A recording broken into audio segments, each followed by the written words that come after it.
সাহিত্যের পরিবারে তার জন্ম, সাংবাদিকতা দিয়ে তার ক্যারিয়ার শুরু। গভর্নমেন্ট কোম্পানিজ তিনি কনসাল্ট করেছেন এবং ভ্রমণ পিপাসুও বটে। পেয়ে গেছি তৃণাঙ্কুর ব্যানার্জিকে আমাদের মধ্যে কলকাতা লিটারেচার ফেস্টিভ্যালে। নমস্কার স্যার, স্বাগত উৎসবে। আর প্রথম প্রশ্ন আপনাকে, ঠাকুরদা বাবা দুজনেই সাহিত্যের দুনিয়ায় ভীষণ নাম কামিয়েছে, কোথাও কি সেই প্রেশারটা আপনার উপর পড়েছিল? বাবার ওপর যতটা পড়েছিল আমার উপর ততটা পড়েনি, কারণ বাবা বুঝতেই পারছেন বিভূতিভূষণ বন্দ্যোপাধ্যায়ের পুত্র হওয়ার ফলে সেটা একটা বিপুল প্রেশার, বিপুল চাপ, এবং বাবাকে লিখতে হবেই।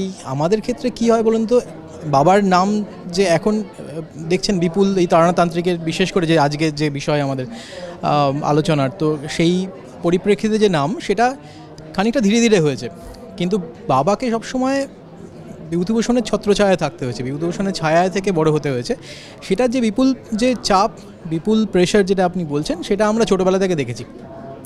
আমাদের একটা সুবিধা ছিল যে আমরা মফস্বলে বড় হয়েছি, হ্যাঁ, ফলে আমাদের এই যে একটা চারদিক থেকে একটা এক্সপেকটেশন, প্রত্যেকে চান যে একেবারে কি জিজ্ঞেস করতেন না যে হ্যাঁ তোমরা কি লিখবে, তো আমরা বলতাম হ্যাঁ লিখবো, হ্যাঁ লিখবো বলে যদি মানুষ খুশি হন তাহলে ঠিক আছে।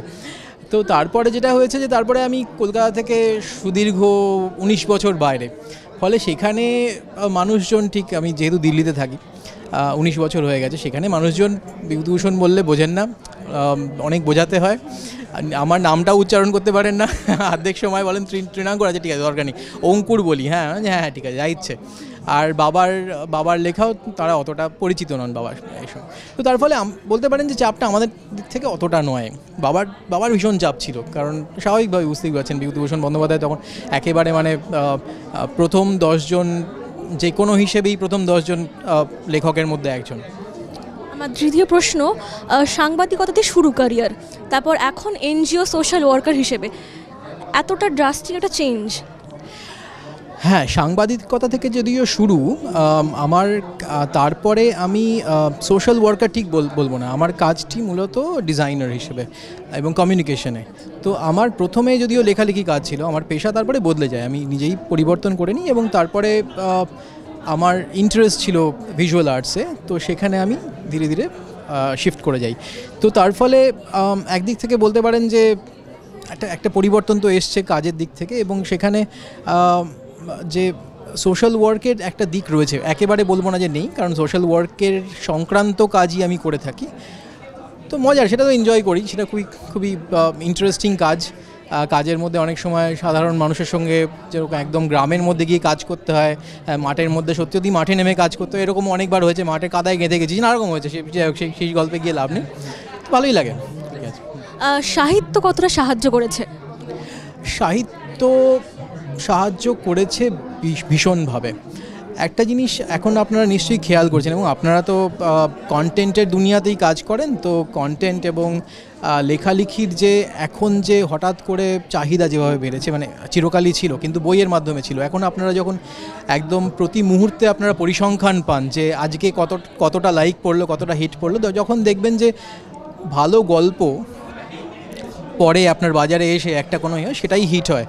তো এটা সমস্ত ক্ষেত্রেই, এটা এরকম নয় যে শুধুমাত্র এটা সাহিত্য, শুধুমাত্র রেডিও, শুধুমাত্র যে কোনো ক্ষেত্রেই কন্টেন্ট এবং সুন্দরভাবে লেখা, গুছিয়ে লেখা একটা গল্প যদি বলা যায়, গুছিয়ে বলা একটা গল্প যদি দেখানো যায়, যেভাবেই আপনি দেখান না কেন, একটা গানও যদি গুছিয়ে সুন্দর করে করা যায়, তার মূল্য অপরিসীম।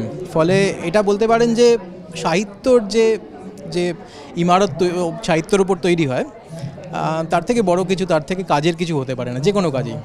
আমার শেষ প্রশ্ন আপনাকে, বইমেলা জড়িত কিছু পুরনো স্মৃতি, এবং বইমেলায় সে কী ধরনের বই খুঁজতেন? বইমেলা সত্যি স্মৃতি। দেখুন, বইমেলা এখন তো অনেক বদলে গেছে। আমরা ছোটোবেলায় যে সময় থেকে আসছি, 80-র দশক থেকে বইমেলায় আসছি, সেই সময় বইমেলা ধুলো উড়তো, সে সাংঘাতিক, সেই ময়দানে হতো, আপনারা হয়তো দেখেনওনি সেই বইমেলা।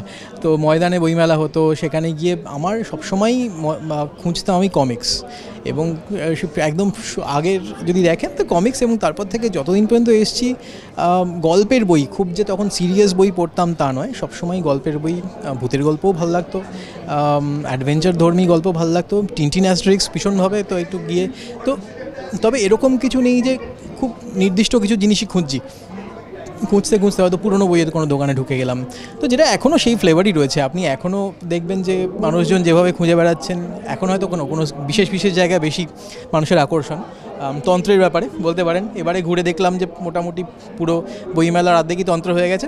হ্যাঁ, তো তো তন্ত্রের ব্যাপারে আকর্ষণ বেড়েছে, তবে কোনো কোনো জায়গায় নিশ্চয়ই একই রকম আছেও। ধন্যবাদ, থ্যাংক ইউ। ধন্যবাদ।